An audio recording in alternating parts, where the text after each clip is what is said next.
Assalamualaikum viewers and welcome to my channel Holy Quran Recitation 86। व्यूअर्स, आज मैं आपके लिए सूरत अल बकरा के रुकू नंबर 8 की किरत लेके आई हूँ। व्यूअर्स, सूरत अल बकरा के रुकू नंबर 8 में आयत नंबर 62 से लेके आयत नंबर 71 तक आयत हैं। इससे पहले व्यूअर्स, मैं आपसे कहना चाहूंगी कि मेरी वीडियो को आखिर तक जरूर देखें।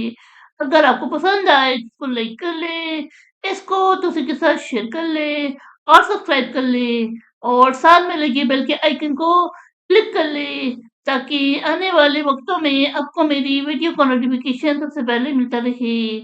तो आइए व्यूअर्स, सब मिलके पहले दुरूद शरीफ पढ़ लेते हैं, उसके बाद सूरत अल बकरा के रुकू नंबर 8 की किरत समाअत फरमाते हैं। बिस्मिल्लाहिर्रहमानिर्रहीम।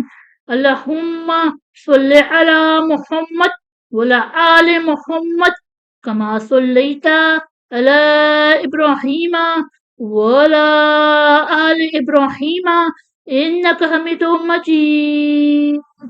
अल्लाहुम्मा बारिक अला मुहम्मद वअला आलि मुहम्मद कमा बारकता अला इब्राहीम वअला आलि इब्राहीम इन्नका हमीदुम मजीद।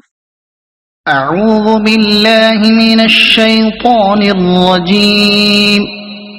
بسم الله الرحمن الرحيم.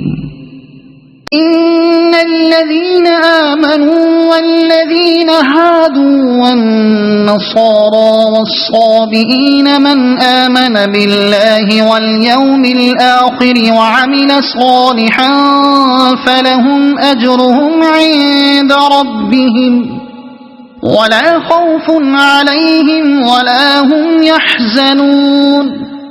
وإذ أخذنا ميثاقكم ورفعنا فوقكم الطور خذوا ما آتيناكم بقوة واذكروا ما فيه لعلكم تتقون. ثم توليتم من بعد ذلك فلولا فضل الله عليكم ورحمته لكنتم من الخاسرين. ولقد علمتم الذين اعتدوا منكم في السبت فقلنا لهم كونوا قردة خاسئين فجعلناها نكالا لما بين يديها وما خلفها وموعظة للمتقين. وإذ قال موسى لقومه إن الله يأمركم أن تذبحوا بقرة قالوا أتتخذنا هزوا قال أعوذ بالله أن أكون من الجاهلين. قالوا ادع لنا ربك يبين لنا ما هي قال إنه يقول إنها بقرة لا فارض ولا بكر عوان بين ذلك فافعلوا ما تؤمرون.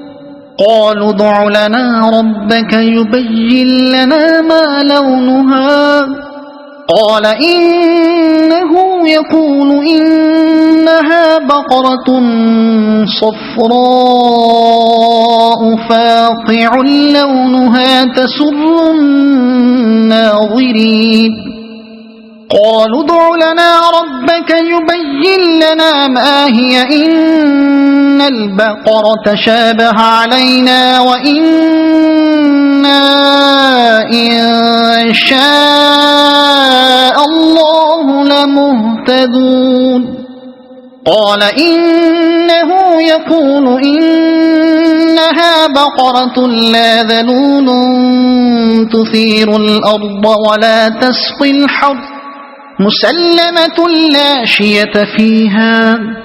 قالوا الآن جئت بالحق فذبحوها وما كادوا يفعلون. صدق الله العظيم.